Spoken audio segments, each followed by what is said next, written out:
하나님 말씀 함께 나누겠습니다. 로마서 3장 1절로 8절까지입니다.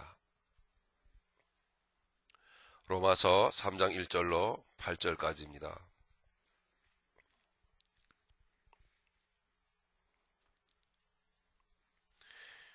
이 로마서 3장 1절로 8절까지의 말씀은 로마서 전체가 기독교 교리의 그 핵심을 다루고 있는 내용이라 매우 중요하지만 오늘 3장 1절로 8절까지의 말씀은 좀 난해합니다. 그리고 말이 어렵고 우리 개역 성경 지금 많은 교회에서는 좀 바뀌어진 개역 성경을 사용하고 있는데 우리는 지금 옛날 거를 쓰고 있습니다. 이 성경은 더 말이 조금 어렵고 참 이해가 쉽지가 않습니다. 실제로 목사님들이나 신학자들도 이 말이 어려워갖고 난해해서 사도 바울이 어떤 의도로 말한 것은 알겠는데 말을 이렇게 어렵게 했나, 이렇게 어려워하는 대목입니다. 그렇기 때문에 한 구절 한 구절을 일일이 강의하다 보면은 굉장히 저도 어려움에 빠지게 되고 여러분들도 말씀 듣는 시간이 혹시 지루할지도 모릅니다. 근데 그렇게 하지 아니하고 핵심만 우리가 함께 다루고 나누도록, 적용적으로 이해하도록 그렇게 했으면 좋겠습니다. 우리 3장 1절로 8절까지 우리 함께 봉독하십니다. 그런즉 유대인의 나음이 무엇이며 할례의 유익이 무엇이뇨? 범사에 많으니 첫째는 저희가 하나님의 말씀을 맡았음이니라. 어떤 자들이 믿지 아니하였으면 어찌하리요? 그 믿지 아니함이 하나님의 미쁘심을 패하겠느뇨? 그럴 수 없느니라. 하나님은 다 거짓되되 오직 하나님은 참되시다 할지어다. 기록된 바 주께서 주의 말씀에 의롭다함을 얻으시고 판단받으실 때에 이기려 하심이라 함과 같으니라. 그러나 우리 불의가 하나님의 의를 드러나게 하면 무슨 말하리요? 내가 하나님의 말하는 대로 말하노니 진노를 내리시는 하나님이 불의하시냐? 결코 그렇지 아니하리라. 만일 그러하면 하나님께서 어찌 세상을 심판하리요? 그러나 나의 거짓말로 하나님의 참되심이 더 풍성하여 그의 영광이 되었으면 어찌 나도 죄인처럼 심판을 받으리요? 또는 그러면 선을 이루기 위하여 악을 행하자 하지 않겠느냐? 어떤 이들이 이렇게 비방하여 우리가 이런 말을 한다고 하니 저희가 정죄받는 것이 옳으니라. 아멘. 어떠세요, 여러분? 읽고 나서도 도대체 뭔 말인가, 이게. 여러분 좀 애매하시죠? 자, 오늘 이 말씀의 그 핵심은 사람들이 어떠하더라도 사람들이 자기 의를 행해가지고 그것이 하나님께 영광이 될 것처럼 하든지 아니면은 사람들이 범죄해서 죄악에 빠져서 상대적으로 하나님께서 하나님의 의가 드러나기도 하고 그럴 수도 있는데 그러하든지 간에 여기에서 핵심은 하나님만 참되시다. 그 말씀대로 하나님만 참되시다. 이 말씀에 마음을 여러분 집중해 보시면 하나님은 존재하시는 분이십니다. 그죠? 하나님은 계시는 분이시기 때문에 눈에 보이지 않지만 하나님은 존재하시는 분입니다. 그러니까 그분만, 보이지 아니하는 그분만 참되시다. 말하면 어떻게 보면 보이는 것에 대해서 여러분 참되다고 말하지 말라, 실상이라고 말하지 말라는 뜻도 될 수도 있습니다. 제가 기도 중에 우리가 눈을 감고 기도하는 것은 어쩌면 우리가 육신의 눈으로 하나님을 볼 수 없기 때문에, 감히 하나님을 육신의 눈으로 배울 수가 없기 때문에 눈을 감고 기도하는지도 모릅니다. 그렇게 감동 주시는 대로 기도를 올렸는데 그렇지 않습니까, 여러분? 이 눈으로 하나님이 어디 있는가 보여봐라. 내가 그 믿을게. 저도 어릴 때, 어리석을 때 그런 말을 했었어요. 주변에 많은 사람들이 그런 이야기, 믿지 않는 분들이 그런 말씀 하시는 경우들이 많잖아요. 하나님 어디 있는가 내게 보여봐라. 내가 믿을게. 우리의 육신의 눈이 얼마나 유한한데 이거로 다 보이는 하나님 같으면 믿습니까? 그걸 왜 믿어요? 보고 말지요, 그냥. 우리의 눈이 어디까지 볼 수 있습니까?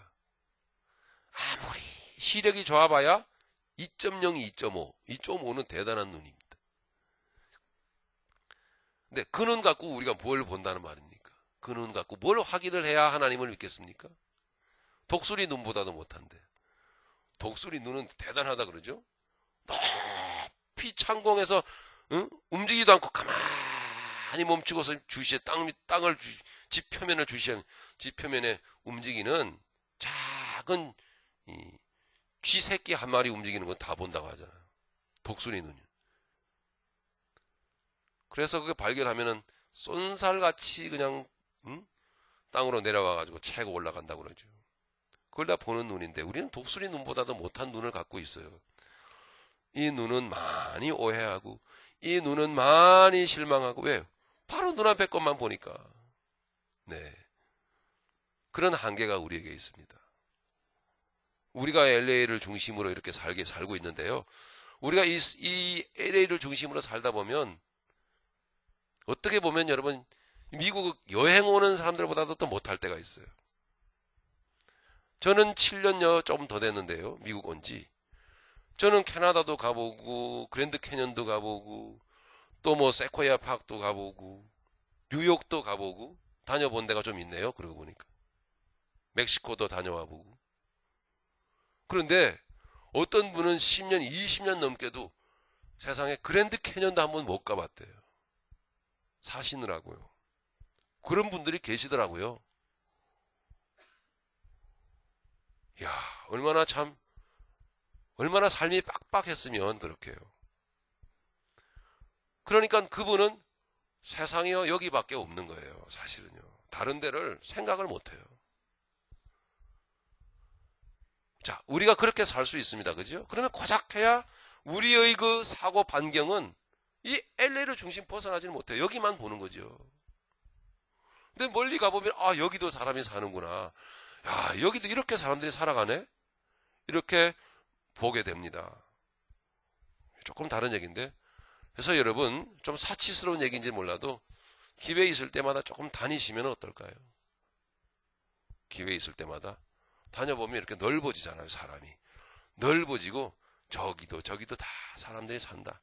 이런 지식으로 사람들이 산다라는 지식을 갖고 살 게 아니고 직접 가보고 생활해보고 여행도 해보고 이러면 굉장히 여러분 바라보는 시야가 넓어지고 폭이 넓어진다는 얘기죠.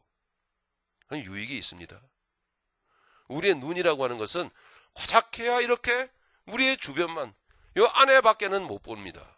이 안에만. 하나님이 어디 가도 여러분들을 먹여 살리시고 여러분들의 삶을 인도하십니다. 하나님은 온 세상 전체를 다 보고 계시기 때문에 하나님을 진실로 믿고 그 안에서 의지하며 살려고 하는 사람들은 전혀 두려움이 없고 떨리지 않는다. 우리 육신의 눈을 가지고 이 세상 가운데서 이 LA 안에서만 이렇게 살면 여기를 벗어나면 죽을 것만 같고 내가 지금 하고 있는 일을 안 하면은 내가 굶어 죽을 것 같고 이런 생각을 하게 되기가 쉽거든요. 그렇지 않습니다. 하나님은 여기저기 우리가 살 길을 마련해 놓으실 수 있는 분이신 것을 믿으십니까? 그러므로 제가 여러분에게 좀 뻔뻔스럽게도 그런 말씀을 내가 여기 안 있어도 여기 아니라도 하나님은 나 먹여 살릴 수 있습니다. 이렇게 얘기를 할 수 있는 거예요. 좀 더 믿음의 눈을 열고 영의 눈이 열리기를 간절히 바라면서 오히려 육신의 눈은 닫혀야 돼요. 그게 오해하고 있으니까. 육신의 눈이 밝으면 밝을수록 자꾸 그게 실상이 아닌 허상이 실상인 줄 알고 그것에 붙들려 살기가 쉽기 때문에 오히려 육신의 눈은 감겨야 합니다. 어쩌면은 담에서 도상에서 사도 바울이 주님 만나가지고 결국은 주님 만나서 집가라 하는 거리로 들어가서 유다의 집에 3일 동안 있으면서 그 식음을 전폐하고 기도하다가 아나니아가 와서 안수할 때 눈에서 뭐가? 비늘 같은 것이 떨어지자 다시 눈이 밝아졌더라 하는 그것은 뭘 상징하고 있는 거 아니겠습니까? 그죠? 무엇을? 이제 육신의 눈이 벗어지고 영의 눈이 열릴 것을 상징하고 있는 것이 아니겠습니까? 자, 그와 같은 핵심적인 내용을 오늘 본문 말씀에서 담고 있는 겁니다. 자, 이 사도 바울이라고 하는 사람이 유대인이 아니었겠습니까? 그죠? 그리고 율법 신봉자고, 율법사고, 지극히 이 율법을 잘 지키는 종교인이었고, 그런데 이 사람이 돌연 예수라고 하는 이단자를 만났던가 봐요. 유대인의 입장에서 볼 때. 이 사람이 완전히 바뀌어갖고 헛소리를 하더라 이 말입니다. 육신의 할례 그거 아니야. 육신적인 제사 행위 그거 아니야. 모든 여지껏 하나님이 언약하시고 행하라고 하신 것을 이 사도 바울이라고 하는 사람이 막 패하고 다니는 거예요. 그리고 이게 얼마나 신성 모독이며 얼마나 이게 하나님의 언약을 짓밟는 행위처럼 보였겠습니까?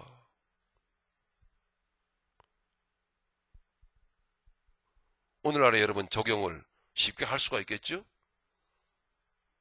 자주 말씀드렸다시피 우리가 진정히 영의 눈이 열리기 위해서는 기도도 중요하지만 우리가 바로 말씀을 듣고 기독교 교리를 바로 이해하고 깨닫고 그러한 건가 하고 고뇌하고 고민하는 가운데 주님 앞에 비워드려야만이 눈에 열려요. 영의 눈이.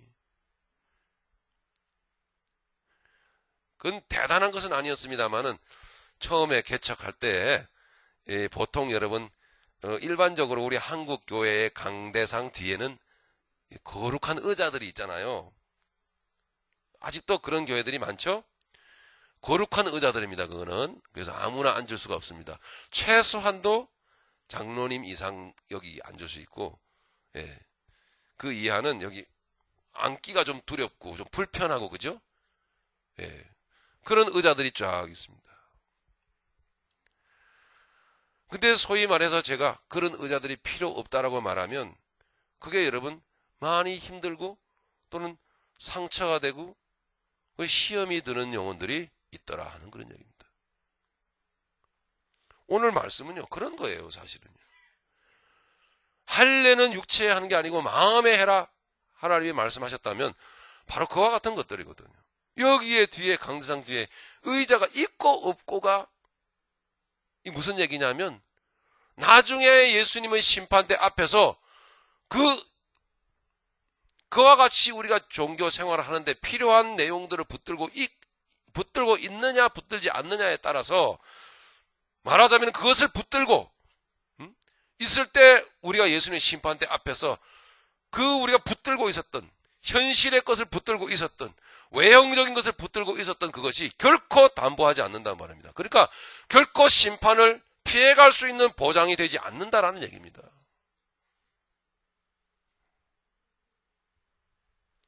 그런데 우리는 많이 습관화되어 있잖아요. 습관화. 심지어는 이런 것도 이제는 많이 자유하셨습니다. 저희 새벽교회뿐만 아니라 다른 교회도 보면 목사님들이 그냥 아주 편안하게 양복만 입고 그냥 말씀 전하시는 분들도 있고. 근데 조금 더 거룩하고 좀 더 뭔가 좀 하나님의 그 법을 지키려고 하는 이 교인들을 이렇게 보면 목사님이 가운을 입는 것도 굉장히 이게 안 입는 거에 대해서 굉장히 좀 갸우뚱하는 분들도 개 중에는 있으시더라고요. 여러분 이 옷 하나가 무슨 그렇게 의미가 있겠습니까? 이것이 입으면 좀 여러분 보시기에 목사다워 보이나요? 좀 존경할 만해 보입니까? 그것은 여러분 육신의 눈이잖아요. 이런 것들에 대해서 얽매이는 것이 이제 많이 벗어졌어요. 저는 아주 좋은 일이라고 생각을 합니다. 여기에 뒤에 의자에 앉아서 소위 저희 교회는 예배위원이 별로 없어요. 그러니까 기도 순서 맡은 분 같이 올라와서 앉아 계시죠. 사회자 앉아 계시죠. 성경 봉독하시는 분 또 앉아 계시죠. 뭐 등등 여러 가지. 그래서 순서를 맡은 분이 순서를 맡고서는 뒤에 쭉 앉아 계십니다. 근데 솔직히 이 의자 뒤에 거룩한 의자의 뒤에 앉아 있어. 좀 예배가 여러분 될까요? 안 될 거야 없겠지만은 뭐 순서를 맡았다면 맡고 나서 내려와서 앉아 목사를 우러러보는 게 아니고 하나님의 말씀에 중심을 들이고 귀를 기울이는 거 아니겠습니까? 그럼 이 자리보다는 이 자리가 더 낫겠다 싶었어요. 저는. 그래서 처음에 여기 의자 두 개가 우리 유아실에 있는 의자입니다. 두 개 여기 있었는데 그것도 그냥 뭔 그게 권이라고 그거를 갖다가 여기다 의자를 뒤에를 딱 앉혀놓고 그래서 치웠습니다. 조금 힘들어 하시는 분이 좀 있었어요, 몇 분. 왜 의자를 거기다가 좀 더 좋은 의자를, 포도나무도 막 이렇게 그려져 있고, 그죠? 조각되어 있고, 십자가 가운데 있고, 좀 이렇게 등받이가 좀 높이 올라가는 의자를 좀 이렇게 좀 몇 개 갖다 놓고 좀 그려야 되는 건데, 소위 말하면 이해하기 쉽게 여러분에게 사도 바울이 말했던 것은 그런 것들입니다. 그런 것들에 얽매이지 말라는 겁니다. 근데 그런 것들이 우리가 붙잡고 있는 종교 행위와 그 예식과 형식과 의식이 결코 주님의 심판대 앞에서 우리에게 그 구원을, 심판을 피해갈 것들 등등을 보장해주지 않는다는 겁니다. 절대로 그렇지 않다.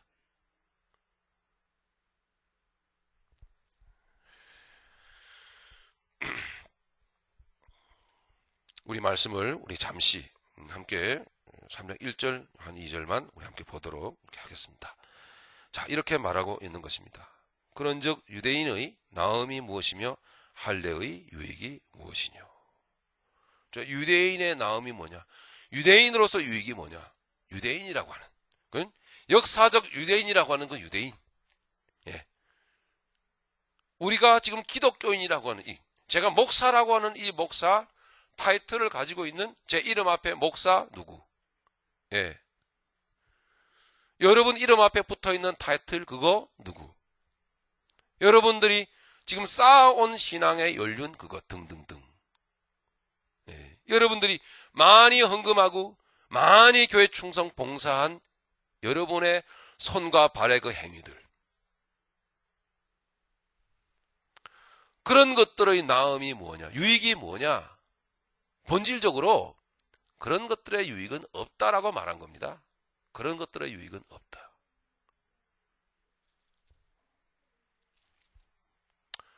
그 내용이 여러분 기억나시죠? 로마서 2장 28절부터 기록되어 있었던 것입니다. 여러분 굉장히 중요한 교리입니다. 여러분 교리가 이렇게 성경에 기록되어 있고 이렇게 살아야 함에도 불구하고 이상하게 왜 그렇게 껍데기에 그렇게 치중을 하고 그렇게 못 놓아서 애를 그렇게 애간장을 녹이는지 몰라요. 그렇게 붙들어야 되는지 모르겠다 이 말. 28절 보니까 2장 28절부터 보니까 대저 표면적 유대인이 아니요. 아닙니다. 세대주의자들은 이제 하나님의 복음이 지구를 서쪽으로 한 바퀴 돌아가지고 결국은 다시 백투 예루살렘으로 돌아가 예루살렘 유대인들이 다시 이제는 예수를 영접하고 일어설 거다 이런 얘기들을 하죠. 역사적으로 그럴 수 있어요. 하지만 그것이 오늘 그렇게 믿는 우리 개개인의 그렇게 이해하고 있는 우리 신앙생활하는 사람들에게 본질적으로 결코 어떤 것을 보장해주지 않는다라는 거예요. 예, 저도 백투 예루살렘 좋아해요. 그것도 귀하게 생각한단 말이에요. 그렇다고 해서 여러분 그게 우리 개개인의 신앙생활에 무슨 유익이 있냐 이 말이에요. 그러면 하나님의 복음이 다시 이스라엘로 다시 돌아가 결국은 세상 끝날이 될 거다. 마지막 때가 올 거다라고 하는데 그럼 그 사람들은 그렇게 유대인들이 결국 복음을 그렇게 받아들이게 된다면 그것이 유익합니까? 저들에게? 하나도 유익하지 않습니다. 그게 여러분 세대주의라고 하는 거예요. 그럼 어때야 되는 거예요? 복음이 그 땅에 다시 들어갔을 때 저들이 이면적 유대인이 돼야 된다는 겁니다. 할렐루야. 이면적 유대인, 표면적 유대인으로서의 유익만을 생각하고 즉 뭡니까? 하나님이 예수님을 유대인으로 보내셨다라는 거. 그 대단한 자부심이죠. 예. 예? 하나님이 하나님의 언약을 율법을 유대인인 우리에게 주셨다라고 하는 거 엄청난 여러분 그 자부심이죠. 우리도 뭔가 모르게 그럴 수 있는 것들이 우리에게 있지 않나 돌아봅시다. 우리에게는 그럴 수 있는 게 뭐죠? 대단하게 생각하는 거 우리가. 우리 새벽교회가 대단하게 생각하는 거 뭐 있을까요? 예? 영성훈련. 이거 뭐 대단한 거. 웬만한 교회는 교회 취급도 안 합니다. 어떻게 보면 그렇진 않지만 영성훈련이라고 하는 이 양육 프로그램을 굉장히 프라이드를 갖고 있습니다. 그게 결코 여러분 주님이 인정하시는 그 담보가 되지 못한다라는 거예요. 결코. 그럼 뭐예요? 필요 없다라는 얘기입니까? 그건 필요가 없다라는 이야기가 아니거든요. 그것은 결코 어떤 담보가 될 수가 없을 뿐, 오히려 그것은 뭡니까? 우리의 책임인 거예요. 책임. 책임으로 다가오고 사명으로 다가와야 돼요. 사실은요. 예. 그러니까 유대인의 입장에서 보았을 때에 자기들이 뭔가 역사적으로 택한 백성이 된 바 되었고, 그리고 놀랍게도 그 율법을 자기들에게 주셨고, 하나님이. 그리고 우리 가운데 뭔가 자들이 복음을 깨닫는다면 예수님이 우리 유대인으로 오셨다라는 거에 굉장한 자부심으로 느낀다면은 이제 그렇게 역사하신 하나님의 본 뜻을 깨달아 그 뜻 가운데로 들어가야만 한다는 거죠. 근데 너무 쉬운 얘기인데 안타깝게도 많은 크리스찬들은, 기독교인들은 그 껍데기만을 바라보고 그 자부심에 머물러 있는 경향들이 많다는 이야기입니다. 그죠? 한두 번 그런 분들을 만나 뵌 건 아닙니다. 매번 이런 성도들을 만나 뵙게 되면 어떻게 소문을 듣고 이렇게 오셔가지고 이야기를 하시면 결국은요, 자기가 그 당신이 다녔던 교회 시스템, 교회 역사, 그리고 교회에서 내가 그렇게 섬기고 봉사했던 것, 우리 교회 목사님의 어떠하심, 유명하심. 여러분 유명한 목사님들 있잖아요. 근데 그런 유명한 목사님이 목회하시는 교회에서 내가 몇 년 신앙생활 했다. 거기서 뭐 했다. 이런 것들요. 그런 것들을 자기 소개로 이야기하시는 분들이 많았습니다. 그런 것들이 유익하지 않다라는 것이 아닙니다. 유익하였고 그런 것들이 소중합니다. 많은, 다시 말씀드린 대로 결코 예수님 앞에서 본질적인 문제를 예수님이 가지고 나왔을 때에 마지막 그날에 심판대 앞에서 결코 우리를 그 심판대 앞에서 그런 것들로 인해서 어떤 담보를 제공을 하거나 그랬기 때문에 봐주신다는 등, 그렇기 때문에 뭔가 프리미엄을 하나님께서 주시고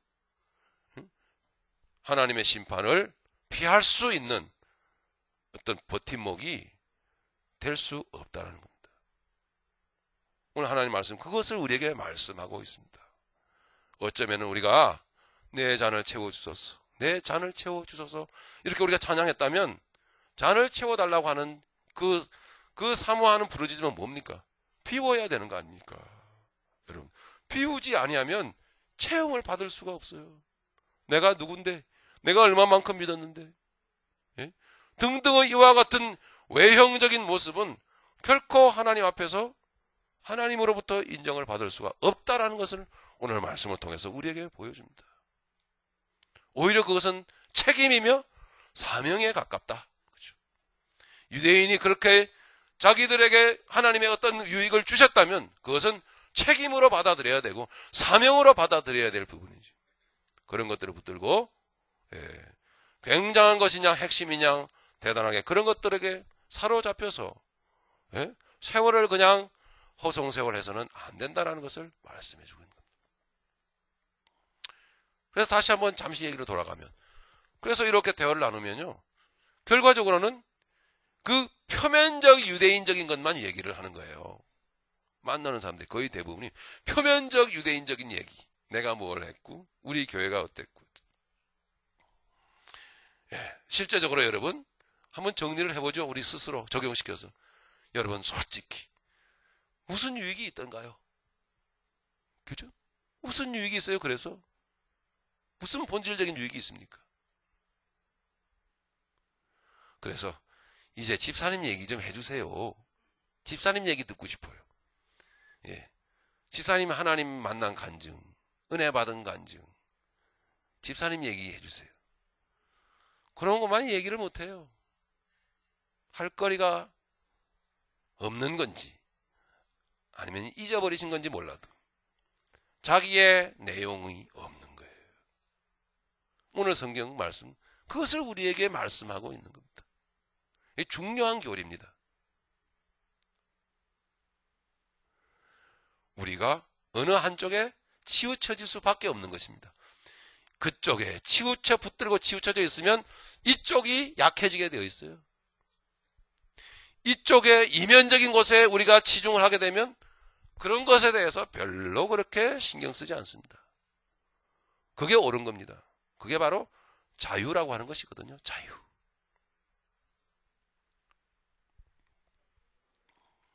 자, 이렇듯 아주 중요한 부분을 말을 하고 있는 것입니다.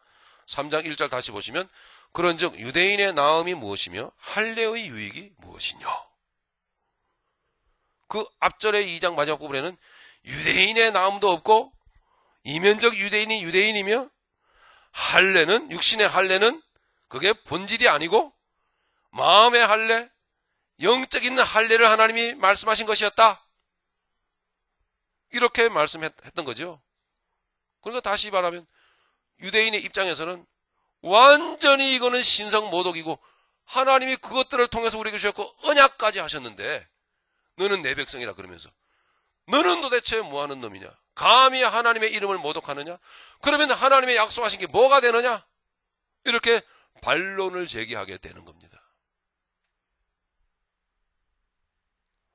그 반론을 제기하는 것에 대해서 오늘 본문 말씀은 좀 난해해요. 말이 이미 말씀드린 바와 같이 사실 본 뜻은 그런 것입니다.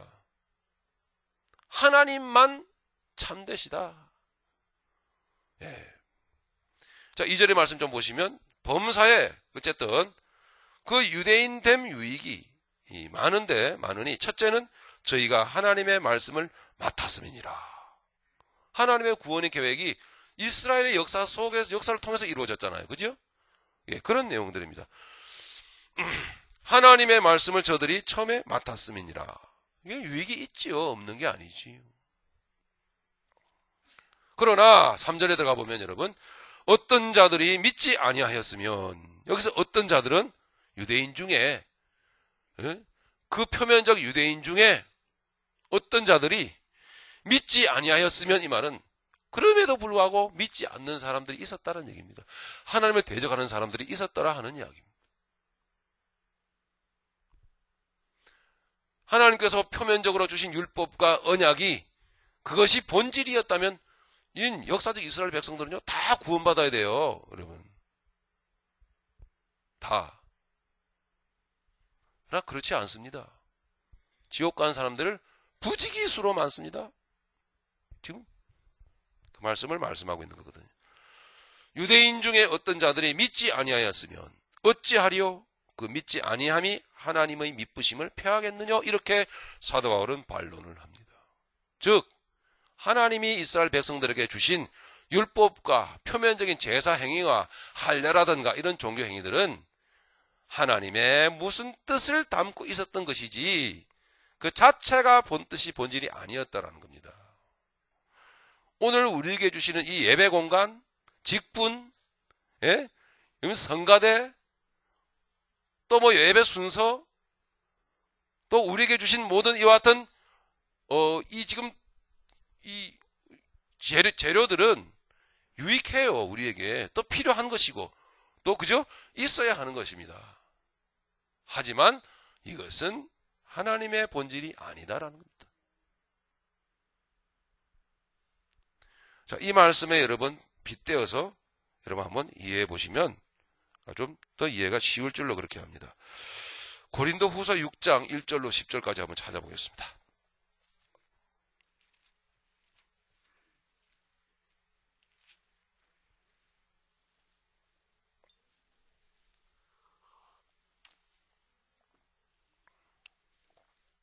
고린도 후서 6장 1절로 10절까지입니다. 우리 같이 읽어보겠습니다. 시작. 우리가 하나님과 함께 일하는 자로서 너희를 권하노니 하나님의 은혜를 헛되이 받지 말라.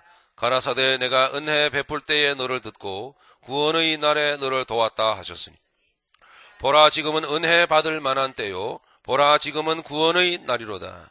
우리가 이 직책이 회방을 받지 않게 하려고 무엇에든지 아무에게도 거리끼지 않게 하고 오직 모든 일에 하나님의 일꾼으로 자천하여 많이 견디는 것과 환난과 궁핍과 곤란과 매맞음과 갇힘과 요란한 것과 수고로움과 자지 못함과 먹지 못함과 깨끗함과 지식과 오래 참음과 자비함과 성령의 감화와 거짓이 없는 사랑과 진리의 말씀과 하나님의 능력 안에 있어 의의 병기로 좌우하고 영광과 욕됨으로 말미암으며 악한 이름과 아름다운 이름으로 말미암으며 속이는 자 같으나 참되고 무명한 자 같으나 유명한 자요 죽은 자 같으나 보라 우리가 살고 징계를 받는 자 같으나 죽임을 당하지 아니하고 근심하는 자 같으나 항상 기뻐하고 가난한 자 같으나 많은 사람을 부요하게 하고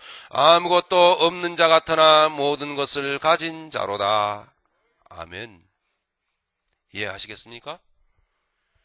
우리가 붙들고 있는, 유대인들이 붙들고 있었던 그 유익, 아니 그것이 핵심이라고, 그것을 생명처럼 여기고 살았던 보이는 성전, 율법, 제사제도, 유대인이라고 하는 그 특권의식, 선민의식 등등 그런 것이, 그런 것들을 강하게 붙들어서 여러분 오늘 우리의 신앙생활에도 적용할 때에 이미 적용해서 말씀을 드렸습니다. 우리가 지금 현실에서 지금 신앙생활 하면서 우리가 많이 붙들 것을 우리가 많이 보고 있는데요. 유익하지만 그런 것들을 그렇게 우리가 붙들고 중요하게 여기고 그리고 그렇게 살아가는 동안에 여기에 기록하고 있는 이 말씀이 우리에게 그렇게 적용이 되던가 하는 이야기입니다. 우리에게 실제가 되던가 하는 이야기입니다. 그렇게 중요하게 생각하고 있는 것들을 더 중요하게 여기고 우리가 그렇게 붙들고 우리가 살아가는 동안에 오늘 기록하고 있는 이 말씀들이요. 오늘 고린도서 6장의 말씀은 여러분 하나님이 우리에게 실제적으로 중요하다고 말씀하시는 그 핵심을 말하고 있는 겁니다. 이면적 할례, 이면적 유대인. 이 핵심적인 하나님의 뜻이 우리에게 실제가 되면 내 것이 되던가 하는 이야기입니다. 여러분 한번 비춰보세요. 응? 자, 3절부터 보니까 온 일어났던 환난과 궁핍과 이런 어려운 일들을 많이 경험하면서 이와 같은 환경 속에서 그리스도인들은 살아가더라 하는 이야기입니다. 자, 그러면서 좀 더 구체적으로 볼 때에 9절부터 보시면 무명한 자 같으나 유명한 자요.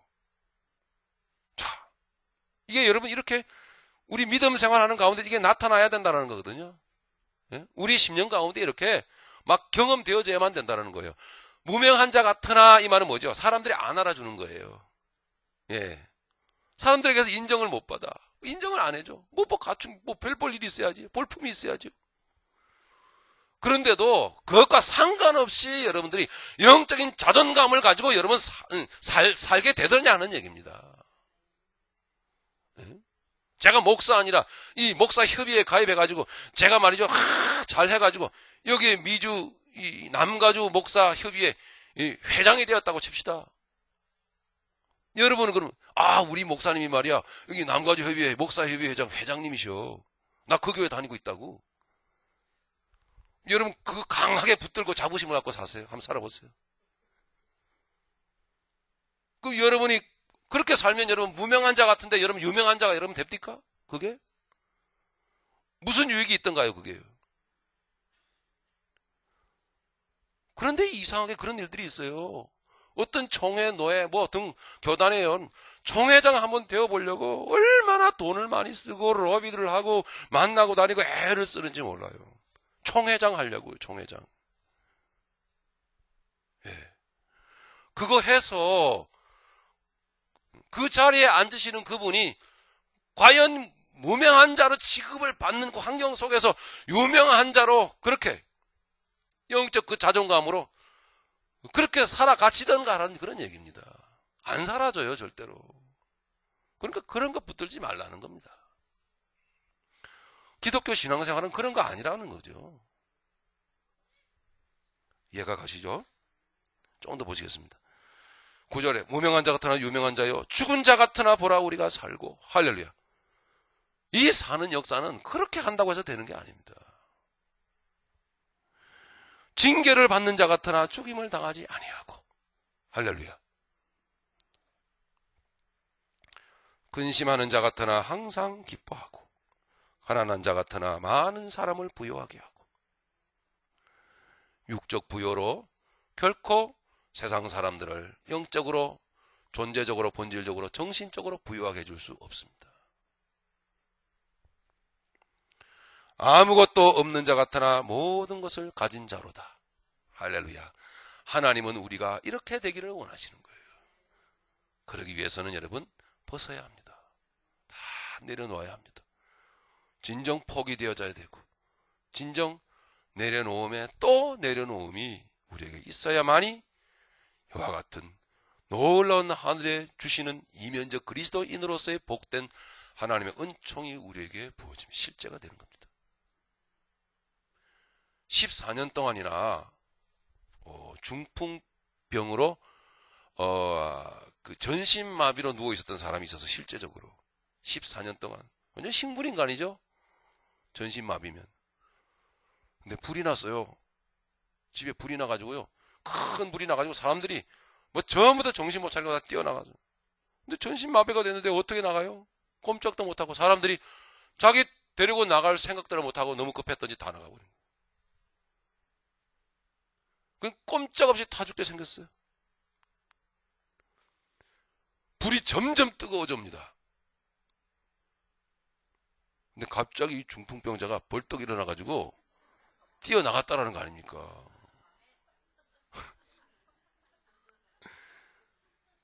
그 왜 그랬겠어요? 자기가 중풍병자는 사실 잊어버린 거예요. 그게 실화라는 게 안 믿겨요? 그럴 수도 있는가? 벌떡 일어나고 뛰어갔어요. 그러니까 사람들이 밖에서 중풍병자가 뛰어나온다. 13년이나 누워있었는데 뛰어나오네. 그러면서 막 사람들이 막 놀래가지고 말을 했어요. 근데 더 큰 일이 벌어져 버렸어요. 그 중풍병자 그 소리를 듣더니 고만 또 쓰러져 버렸어요.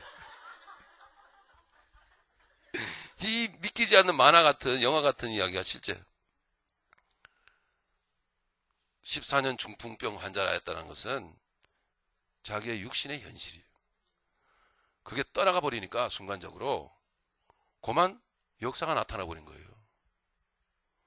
그게 다시 내 기억 속으로 들어오는 순간 고만 다시 14년 동안 알아놓은 한 중풍병 환자가 되어버렸어요. 이 순간에서 저 영원한 하나님의 나라를 사는 것은 어쩌면 찰나에 지나지 않는지도 모릅니다. 이 순간, 이 현실에서 저 영원한 하나님의 나라를 살게 하시는 바로 하나님이십니다. 우리의 옛것이 벗어지고 우리에게서 떠나갈 때 우리는 영원한 하나님의 세계를 실제적으로 경험하고 살 수 있게 되는 것입니다. 무명한 자 같으나 유명한 자, 아무것도 없는 자 같으나 모든 것을 가진 자가 되게 하신 그분이 바로 오직 하나님, 우리 가운데 지금도 역사하심, 그리고 새 사람으로 살게 하십니다. 할렐루야. 어딜 가든지 그 사람은 항상 하늘의 사람으로 살게 되죠. 복된 하나님의 사람들이 다 되시길 바라고, 그래서 우리에게 중요한 것은 오직 존재하시는 하나님만이 참되시다. 할렐루야. 그래서 하나님 존재를 항상 여러분 사모하면서 달리고 또 달리고 또 달려가시는 우리 모두가 되기를 간절히 예수님의 이름으로 축원합니다. 통성으로 우리 기도하시겠습니다. 아버지 하나님 감사합니다.